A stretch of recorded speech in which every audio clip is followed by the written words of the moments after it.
नमस्कार दोस्तों, मैं नेहा सिंह आप सभी का स्वागत करती हूं आपके अपने चैनल मास्टर हट में। तो बात करेंगे एडेड जूनियर शिक्षक भर्ती में आप लोगों के लिए एक अच्छी खबर है सीटों की संख्या को बढ़ने को लेकर। तो सीटों की संख्या बढ़ने की उम्मीद बहुत अधिक नज़र आ रही है। सोशल मीडिया को देखें या फिर न्यूज़पेपर के माध्यम से कुछ ऐसी जानकारी सामने आई है कि सीटों की संख्या बढ़ेगी। जितनी पदों की संख्या आपको बताई गई थी प्रारंभ में एग्ज़ाम से पहले कि सहायक अध्यापक के रिक्त पदों की संख्या 1504 है, तो ऐसा लग रहा है, अनुमान लगाया जा रहा है और ऐसी खबर भी मिल रही है कि लगभग 2 गुना जितनी सीटों की संख्या आपको बताई गई थी उसकी 2 गुना सीटों की संख्या होने की संभावना है। तो आप इतना भी मान के चल सकते हैं कि जितने यूपी में विद्यालय हैं जूनियर एडेड के, लगभग उसके आसपास सीटों की संख्या हो सकती है। तो बढ़ना तो तय है, भले ही कम ही बढ़े लेकिन सीटों की संख्या बढ़ेगी, क्योंकि रिक्त पद हैं। भले ही वहाँ पर डेटा छुपाया गया हो लेकिन रिक्त पद हैं और सीटों की संख्या बढ़ेगी। ईश्वर करें कि मेरी बात सच हो और सीटों की संख्या बढ़े, जिससे अधिक से अधिक अभ्यर्थी का यहाँ पर चयन हो सके।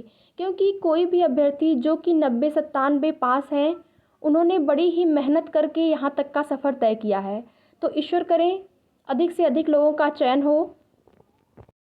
इसके साथ ही अगर मेरिट लिस्ट की बात करें तो अब मेरिट लिस्ट की विज्ञप्ति बहुत जल्दी ही जारी हो सकती है, यानी कि आप ये समझ लीजिए कभी भी जारी हो सकती है।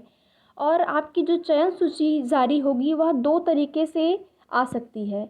एक आप ऐसे समझ सकते हैं, या तो ज़िला आवंटन लिस्ट आएगा, या फिर अगर चयन प्रक्रिया के बारे में बात करें तो आगे की जो प्रक्रिया है, हो सकता है कि जो आपके गुणांक है उसके आधार पर विषयवार पदों की संख्या के आधार पर जो भी पास अभ्यर्थी हैं उनकी लिस्ट बना दी जाए। या ये भी हो सकता है कि पहले प्रेफरेंस लिया जाए, जिसमें जो भी 90-97 पास अभ्यर्थी हैं उनको शामिल किया जाए, और उसके बाद जितनी रिक्त पदों की संख्या हो उसके आधार पर हाई मेरिट वाले का चयन किया जाए। यानी कि आप तो समझते हैं कि जितनी रिक्त सीटों की संख्या है चयन तो उतना ही होगा।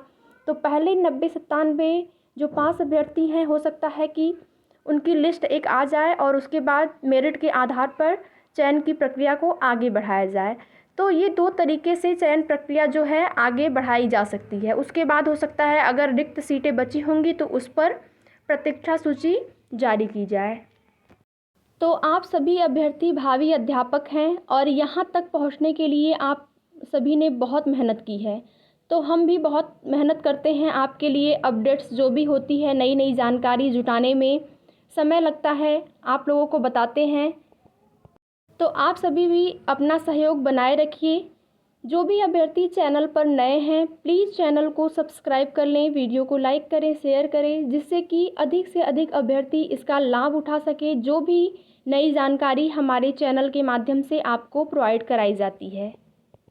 तो यहाँ पर आप एक पेपर की कटिंग देख सकते हैं। यहाँ पर क्या लिखा है, तो बहुत सारे अभ्यर्थी हैं जो गुणांक और मेरिट के को लेकर चिंतित हैं, और सब लोग अपना अपना एक अनुमान लगा रहे हैं कि गुणांक इतना जाएगा, मेरिट इतनी जाएगी। अभी कुछ भी स्पष्ट नहीं हुआ है, तो एक अनुमान है, उसके आधार पर यहाँ पर आप एक पेपर की कटिंग भी देख सकते हैं। इसमें क्या लिखा गया है पेपर की कटिंग में, तो गुणांक और मेरिट के फेर में चिंता में डाला।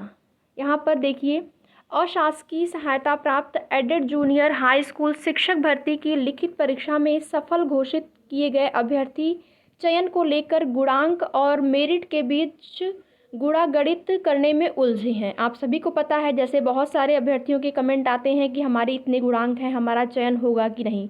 तो सब लोग उलझे हुए हैं इसमें देखा जाए तो। इसके बाद देखिए, उत्तर प्रदेश परीक्षा नियामक प्राधिकारी पीएनपी ने प्रधानाध्यापक के 390 और सहायक अध्यापक के 1504 पदों के लिए लिखित परीक्षा कराकर परिणाम घोषित कर दिया, और सफल अभ्यर्थियों का चयन बेसिक शिक्षा निदेशालय की परीक्षा के अंक और शैक्षिक गुणांक के आधार पर करना है। इसी कारण 1-1, 2-2 अंक बढ़ जाने की उम्मीद में कुछ अभ्यर्थियों ने पीएनपी में प्रत्यावेदन दिया है, ताकि वह मेरिट में ऊपर पहुंच सकें। बहुत सारे अभ्यर्थियों के कमेंट थे कि जब रिवाइल्ड आंसर की आई तो हमारे 1 या 2 नंबर घट गए हैं। तो जो भी अभ्यर्थी ऐसे हैं रिवाइज्ड आंसर की में जिनके नंबर घटे हैं उनको यही करना है। अगर आपका नंबर घट गया है तो आप पीएनपी जाइए, पीएनपी प्रयागराज, और वहाँ पर आप प्रत्यावेदन दे दीजिए। अगर सच होगा आपका नंबर घटा होगा तो वहाँ पर आपको लाभ मिलेगा और आपके पुनः जो अंक घटे होंगे वे आपको मिल जाएंगे। ठीक, इसके बाद देखिए सहायक अध्यापक पद के लिए 2,71,000 यहाँ पर दिया है। अभ्यर्थियों ने परीक्षा दी जिसमें 45,000 से अधिक अभ्यर्थी सफल घोषित किए गए।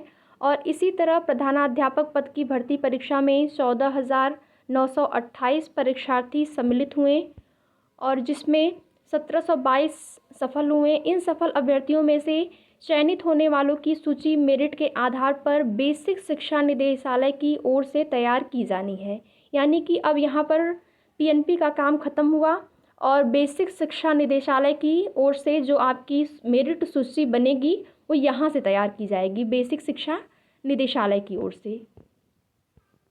इसके बाद देखिए लिखित परीक्षा की 60% और शैक्षिक योग्यता से 40% गुणांक से मेरिट तैयार की जाएगी। जैसे आपने मेरिट बनाया है, जैसे आप अपना गुणांक बताते हैं, ऐसे में अगर गुणांक वरीयता पर भी रहा लेकिन मेरिट में नीचे रह जाएंगे तो चयन होना जो है यहाँ पर मुश्किल हो जाएगा। इसी कारण सफल हुए कई अभ्यर्थियों ने पीएनपी में प्रत्यावेदन दिए हैं कि उनके 1-2 और उत्तर सही हो जाएं जिनके अंक जोड़े जाने चाहिए। तो परीक्षा नियामक प्राधिकारी सचिव संजय कुमार उपाध्याय ने अभ्यर्थियों के प्रत्यावेदन को एकत्र कराकर सूची के साथ परीक्षा एजेंसी को भेज दिया है। उनके मुताबिक अभ्यर्थी मेरिट में ऊपर पहुंचने की प्रत्याशा में एक अंक के लिए प्रतिस्पर्धा कर रहे हैं, जिनके चलते प्रत्यावेदन दिए गए हैं। हालांकि अंतिम दौर पर पूर्ण मिलान करने के बाद ही परिणाम घोषित होगा कि इनके अंक बढ़े हैं या फिर अंक घटे थे तो उनको मिलेंगे कि नहीं। तो आप सभी अभ्यर्थी जो भी चैनल पर नए हैं प्लीज़ चैनल को सब्सक्राइब कर लें। आगे जो भी अपडेट्स मिलती है एडेड जूनियर शिक्षक भर्ती से संबंधित हमारे चैनल के माध्यम से आपको प्रोवाइड करा दी जाएगी। धन्यवाद।